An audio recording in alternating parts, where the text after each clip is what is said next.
હવે વાત વ્રતચર્યાના અત્યારે બધા કીર્તનો આવે. અમારો વસન દેહો મુરારી, હમ જલ માં જ ઉઘારી. એક મિનિટ રીખો જવા દે જતા ભાઈ પરિક્રમા. તો અત્યારે વ્રતચર્યાના કીર્તનો આવે. અમારો વસન દેહો મુરારી, હમ જલ માં જ ઉઘારી. આમાં જેટલાય ચીરઘાટ ગયા હોય વ્રજમાં બધાય દર્શન કર્યા હશે. વ્રજમાં 3 જાતના કદમ. કેટલી જાતના? 13 કદમ. પછી નીપ કદમ અને ત્રીજું પેઠા કદમ. પેલું કયું? 13 કદમ. બીજું નીપ કદમ અને ત્રીજું પેઠા કદમ. હવે 13 કદમ કયું? સવારથી સાંજ સુધી ઠાકોરજી ગાયોને ચરાવે.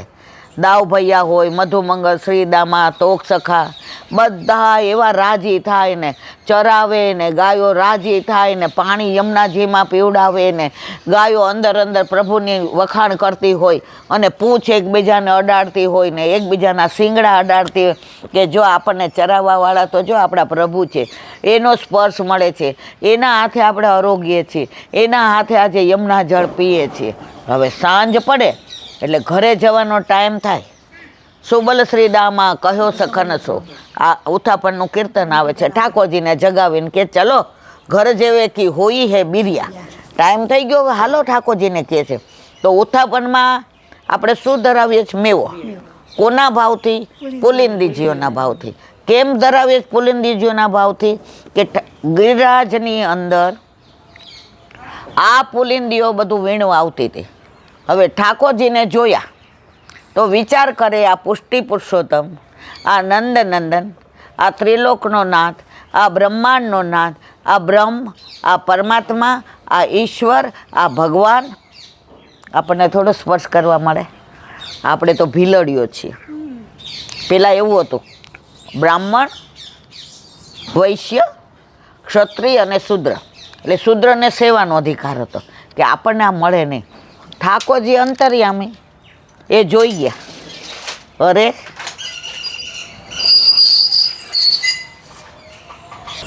તો વાત કરતા હતા પુલિંદીજીની, એટલે કે ભીલડી.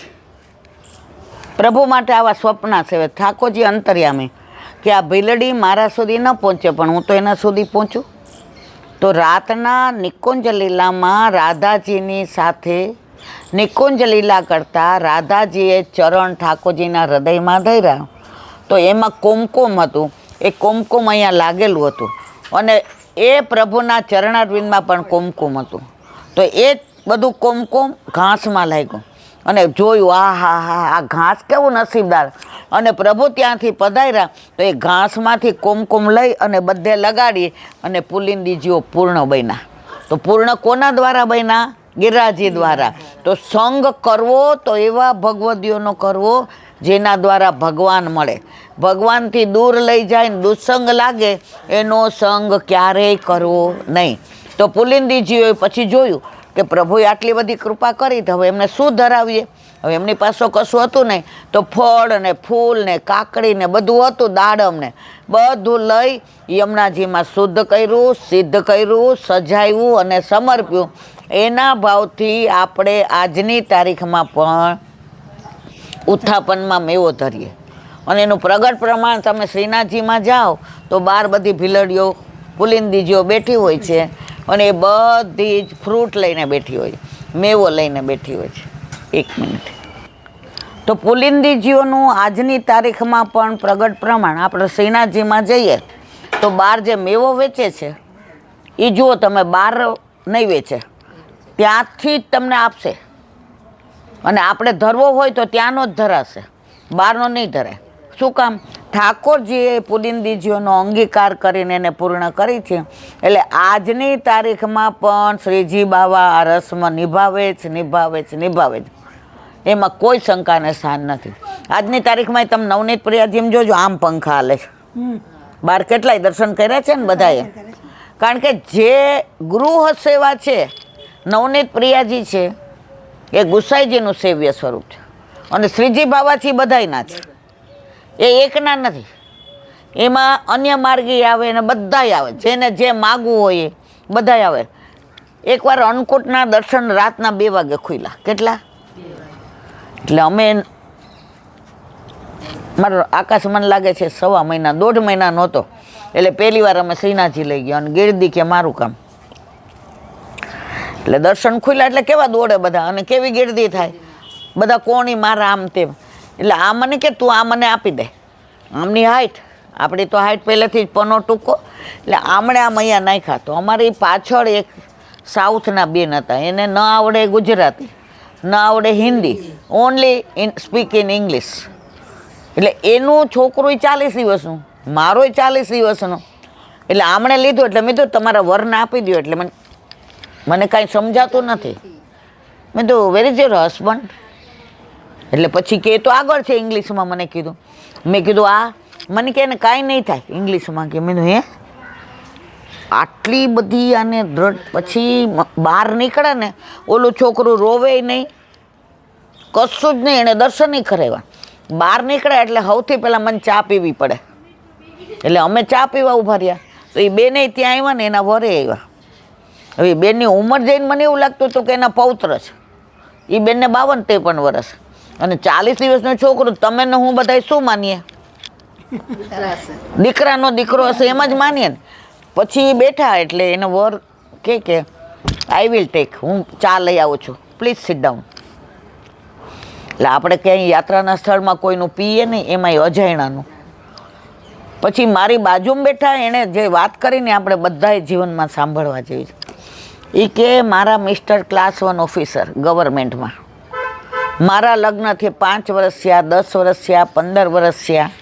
ડૉક્ટરોને બતાવ્યું, વૈદોને બતાવ્યું, પછી મંત્ર કર્યા, ધોરા દાગા કર્યા, બધુંય કર્યું, મેળ પડ્યો નહીં.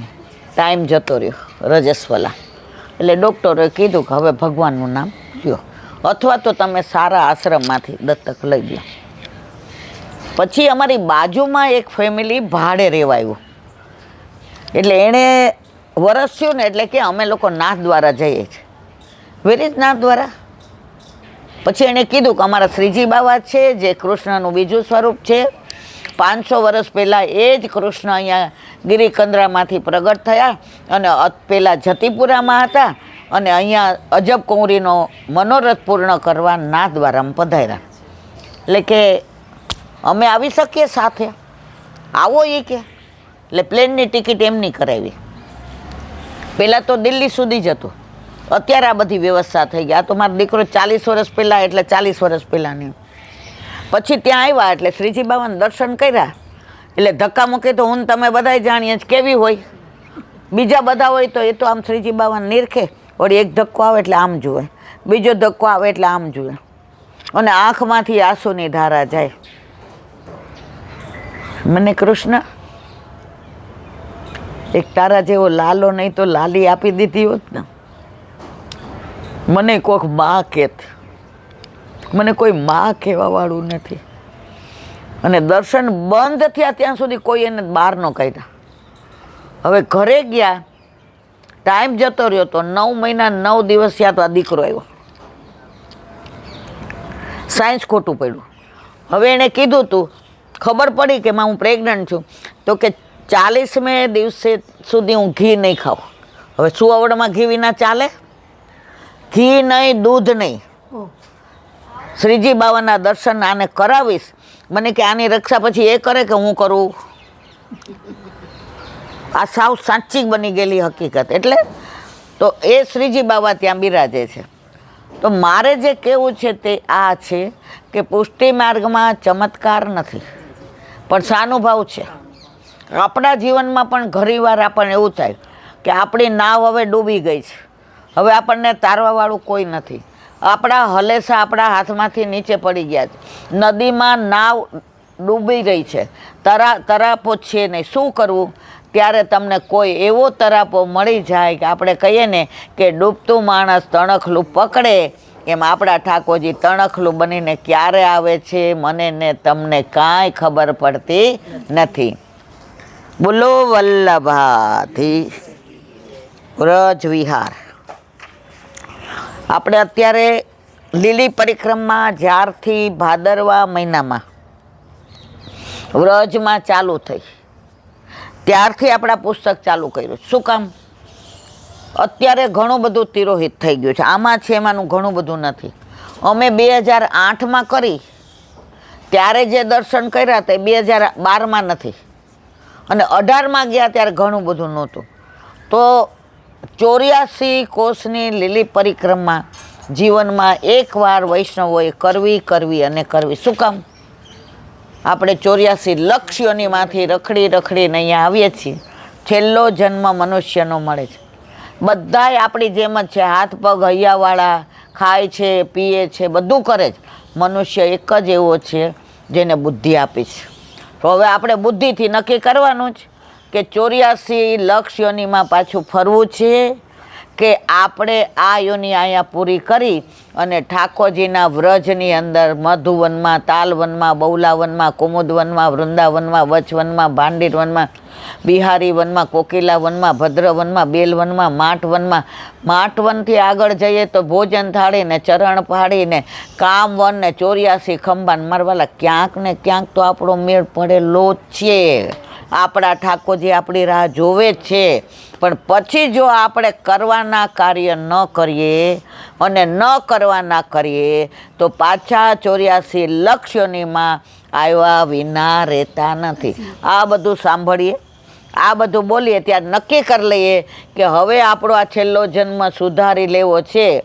પણ અહીંથી જેવા ઊભા થશું ને પહેલાં ખંખેરશું કે નહીં મારવાલા? હા, ખંખેરીને તરત કે અહીંયા રહેજો, એકેય સત્સંગ આવતા નહીં. બાવા એ જ કહેતા હતા, આપણે સાંભળીએ છીએ બધાય મણ જેટલું, પણ આચરણમાં કોણ જેટલું નથી મૂકતા. એટલે આપણે પાછા કહીએ ખરા કોણમાં ભગવાન છે, પણ બેન તું કોણ જેટલું તો આચરણમાં મૂક તો તને કણકણમાં ભગવાન દેખાય ને. આપણને કેમ ન દેખાતા? પેલા વ્રજમાં આ વખતે લીલી પરિક્રમામાં 4 વૈષ્ણવ ભૂલા પડી ગયા. હવે રાત પડી ગઈ, લાઇટો હતી નહીં. હવે કે આમ જાવું કે આમ જાવું, કોક દેખાય તો કહીએ. હવે તમે ત્યાં એકવાર ભૂલા પડ્યા ને પછી તમે ગભરાઈ જાઓ ને એટલે રસ્તો તમને મળે જ નહીં. આમથી આમ જાઓ ને આમથી આમ જાઓ. અડધો કલાક થયો, પોણો કલાક થયો, કલાક થયો. એ એક દુકાનવાળા ઓલા કે ત્યાં લાઇટ બળે છે, દુકાનવાળાને પૂછવા જાય. ત્યાં પહોંચ્યા ત્યારે દુકાને બંધ થઈ ગઈ, લાઇટે બંધ. હવે ઓલા 4 લેડીઝ મૂંઝાણા, હવે જાવું ક્યાં? હવે મોબાઈલ તો હતો તો પાલમાં ફોન કરે તો ત્યાં ઓલું નેટ મળે ને એટલે કોઈ ઓલો ફોન ઉપાડે ને. ઠાકોરજીનું જ નેટ મળે, બાકી કોઈનું નેટ મળે નહીં. ત્યાં એક 10-12 વર્ષનો છોકરો આવ્યો, નાકમાંથી લેટ જાય અને આમ વાળ વિખરાયેલા ને ઉઘાડા પગ ને આમ પગે બધું એવું ને. એટલે ઓલાને પૂછ્યું, એટલે બીજા બેન કે હે ગાંડા જેવો લાગે, શું આને પૂછો છો? આને કાંઈ ખબર હોય રસ્તો ક્યાં? એટલે ઓલા સામેથી પૂછ્યું, કઠે જવાનો હે? એટલે કે પાલ. એ કે આવો મારી પાછળ. પાલ સુધી આવ્યો એટલે 4 જણાએ 10-10 રૂપિયા કાઢ્યા કે બિચારો એક તો આવો છે, નાકમાં લેટ જાય છે, આનું વાળ જુઓ, આનું શરીર જુઓ, 40 રૂપિયા દઈએ કાંઈક ખાઈને જશે. હજી 4 કહેતા હતા કે 50 આપો ને. ઓલા કે 10-10 મને આપી દો, હું 20 તમને 20 મારા ભલે જાય. દેવા ગયા, એ છોકરો ક્યાંય મળે નહીં. તો આજની તારીખમાં પણ પ્રભુ તો છે જ, આપણને વિશ્વાસ નથી એટલે દ્રઢતા આવતી નથી. તો આપણે કાલે અમે આ પુસ્તકમાં એઠા પેઠા ગામથી આગળ હવે ચાલ્યા. હવે કે છે ખેરો ગામ. ખેરો એટલે શું? ઠાકોરજી અરોગી લે પછી જે ભૂક્કો વધે એ જ્યાં વેરાય એને કહેવાય ખેરો ગામ. આપણે પાપડ ખાતા હોય ને તળેલો શેકેલો, પછી ખાઈ લઈને તો ભૂક્કો તો પડે. તમે ગમે એટલું ધ્યાન રાખો, જોજો એનો ભૂક્કો નીકળે. એને વ્રજ ભાષામાં કહેવાય ખેરો. તો એ ત્યાં પડ્યો એને કહેવાય ખેરો ગામ. હવે આગળ ખેરો ગામ છે. પ્રભુએ છાક આરોગ્યા પછી વધેલો ભૂક્કો જેને કહેવાય ખેરો ગ્વાલ મંડળીને વેચી દીધેલો, તેથી આ ગામનું નામ પડ્યું ખેરો. દૂરના વત્સ ગામમાં ભગવાન બ્રહ્માના વત્સરણ પ્રસંગે સર્વરૂપ થયેલા. સર્વરૂપ એટલે જેટલા બછરા હતા અને જેટલા ગ્વાલ હતા બધાનું હરણ બ્રહ્માજીને એમ થયું ભગવાન આવો હોય એકબીજાને જૂઠું ખાય? આ કોણ છે? આ પરબ્રહ્મ ન હોય, આ પરમાત્મા ન હોય, એકબીજાને મોઢામાં દઈને ખાય છે. આપુન ખાત ખવાવત ગ્વાલીન માનુષ લીલારૂ પરમાનંદ પ્રભુ હમ સબ જાનત તુમ ત્રિભુવન કે ભૂત આજ દધી મીઠો મદન ગોપાલ મીઠો મદન ગોપાલ આજ દધી મીઠો મદન ગોપાલ. વાંધો નહીં, તારા જેવા બ્રહ્મા તો હજારો મારા રોમ રોમમાં છે. અને પ્રભુએ પોતાના સ્વરૂપમાંથી ને એવા બછરા ને એવા જેવા બાળકો, એવા જેવા શ્રૃંગાર, એવા ને એવા સિંગ, એવી ને એવી પૂંછ, એવા ને એવા કલર, એવા ને એવા આભૂષણ, એવા ને એવા વસ્ત્રો, એવા ને એવા કેશ, કોઈને ખબર પડે નહીં કે આ ઠાકોરજીએ પ્રગટ કરેલા પોતાના સ્વરૂપ છે. બ્રહ્માને જ્યારે ખબર પડી ત્યારે પાછા મૂકી ગયા. તો અહીંયા કે છે જે સર્વરૂપ થયેલા એ સ્વરૂપ ક્યાં?